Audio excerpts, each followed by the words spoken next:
Hey everyone, Persia here, and we got our hands on the Halo Infinite technical preview, and while it is definitely an early build, we still thought it would be great to put together some important things that you should know about Infinite. Go ahead and leave a like and subscribe, and let's hop right into it.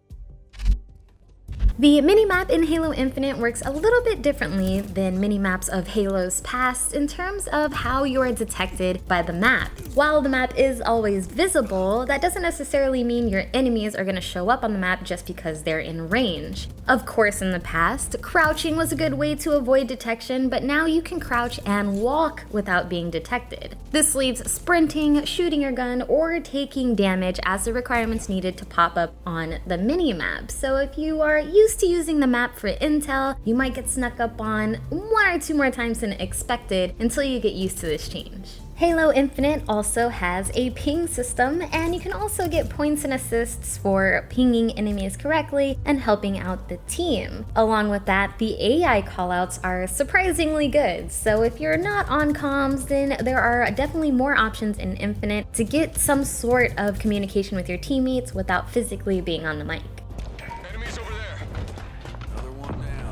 This could just be my experience, but it felt like armor and health were slightly redistributed. Usually in the past, when you broke someone's armor, you knew that they were one shot and they were close to dead. But in Infinite, it felt like you had a little bit more health to give, meaning you could get yourself out of tricky situations or have a better chance at surviving. With that in mind, making sure that the marksman weapons were on our team were definitely a priority, as they seem to be the best weapon at finishing cracked targets. Maybe not including grenades, but we'll get to that later. Lens flare is in Halo Infinite. However, I did not notice this until the final day of the preview, where we actually got to play against real people. I guess the bots didn't have much of a use of ADSing or weren't using guns that required them to ADS, so I didn't really notice it throughout the first few days of the preview. But playing against actual people, you can definitely tell, and it even helped me spot enemies or win BR battles. So let me know down below what you think of lens flare being in the game.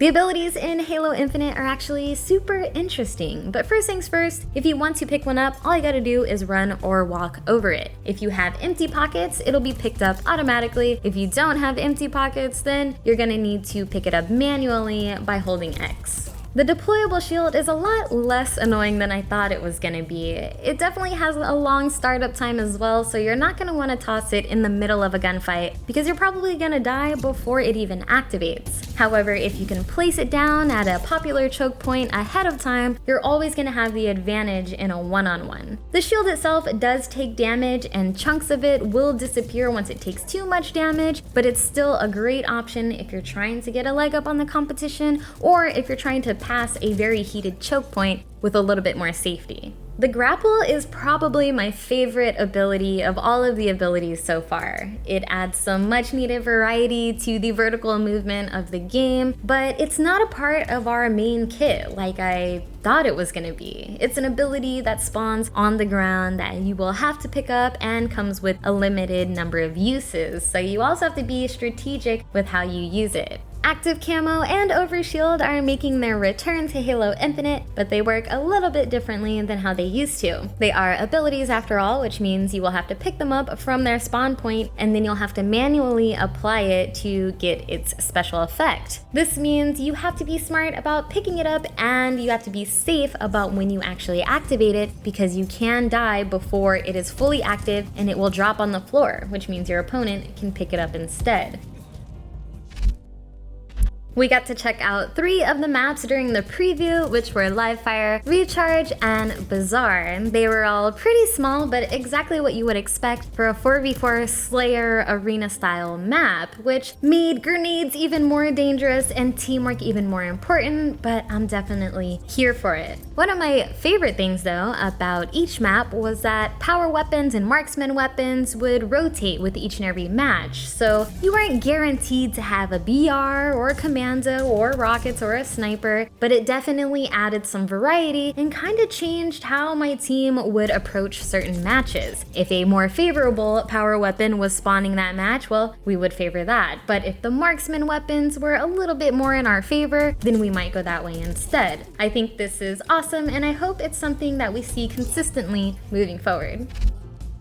Now it's time to talk a little bit about general speed and general movement per Spartan. I'm not going to talk about the grapple hook because it's not a part of our main kit, and we already talked about how awesome it was earlier, but there are some other big things to note about the new movement in Halo Infinite. Of course, we have our crouch and walk speed that feels very traditional, very Halo-like in terms of not being very fast. But we also have the return of the sprint, and we can also slide. This means that the thrust, the shoulder charge, and the ground pound for Halo 5 are definitely out the window, but the sprint got a couple of buffs, which is leading me to believe that this is going to be the main movement tool. So with sprinting in Halo Infinite, you can reload and you can regain your shields while sprinting. Those of you familiar with Halo 5 knew that you couldn't quite take off running until your shields were already starting to recharge, or else you were going to be one shot forever. But now that is not the case, which means if you see some grenades coming your way, you better start running because you might get caught in a really sticky situation. And honestly, the grenades single-handedly made me miss having a thrust, because that was my go-to tactic in Halo 5. When I saw nades coming my way, I would just thrust out of there. But now that's not so much the case, which means you have to prioritize your sprint and get a good judgment of your surroundings much earlier than you used to.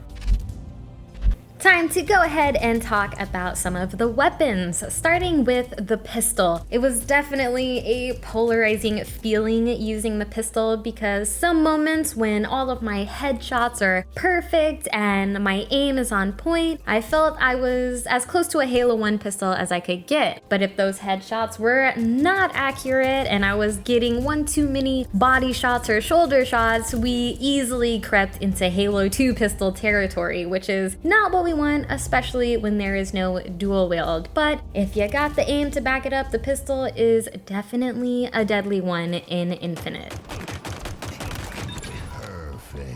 The BR, the good old battle rifle, is definitely making a strong return to form in Infinite. The BR has probably been one of my absolute favorite weapons in the entire series since its existence, but it's super satisfying to use in Infinite, which definitely makes me one happy Spartan. You can still get those perfect 4-shot kills that are always glorious to get, and you also become infinitely more dangerous at the high ground, cleaning up all those cracked targets for your team. I would highly recommend prioritizing marksman weapons, but the BR above them all if you want to be the one to clean up those kills and bring home the dub for your team. I knew the skewer was dangerous, but I didn't truly understand how dangerous until we got to play a few PvP matches towards the end of the preview. Any player with great aim is going to get easy killing sprees with the skewer, so everyone's going to want to watch out for this weapon because I believe it is a one-touch kill no matter where it hits you. So a strong power weapon for sure, and if you got the aim for it, definitely make good use of it. The Commando is a new marksman weapon in Halo Infinite, and while it is an automatic gun, I think it's much stronger when you burst fire it because the recoil is extremely wild, it's very unwieldy, and a spray and pray method with this gun doesn't really give you accurate results, especially considering that there is a bit of bloom that you have to manage. Now, if you get used to burst firing it, it could be just as strong as a BR, especially from long distances, but you definitely need a bit more control with this weapon.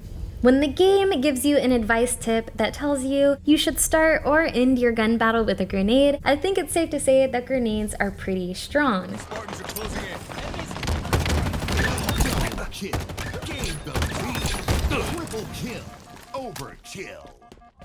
And I do feel like throughout most of the preview, I probably died to grenades more than I died to guns, but that could also be an AI thing because they seem to throw the perfect grenades every single time. The perfect bounce, the perfect trajectory, the perfect timing, you name it, that is how these bots were throwing the grenades. When we did play some PvP matches at the end of the preview, the grenades were a lot less accurate and I did find myself dying to them a lot less, but they're still very powerful and the blast radius is so strong. So be careful for those nades and keep in mind that you also have grenades, so use them wisely, especially if you see a lot of people in an area, because that's easy doubles, triples, and overkills. The gravity hammer is making its return in Halo Infinite, and it's as deadly as ever. I initially didn't think it was that strong because when I used it against higher level bots, they flat out destroyed me before I ever got close enough to actually get a swing in there. But when I played against actual players and had some backup from my team, or vice versa, fighting against someone else who had backup from their team, the hammer became way more difficult to deal with. So that's worth keeping in mind as well, that some of these weapons are stronger as long as you're using some teamwork. While there are many more weapons in Halo Infinite, the last one I'm going to talk about in this video is going to be the Pulse Carbine.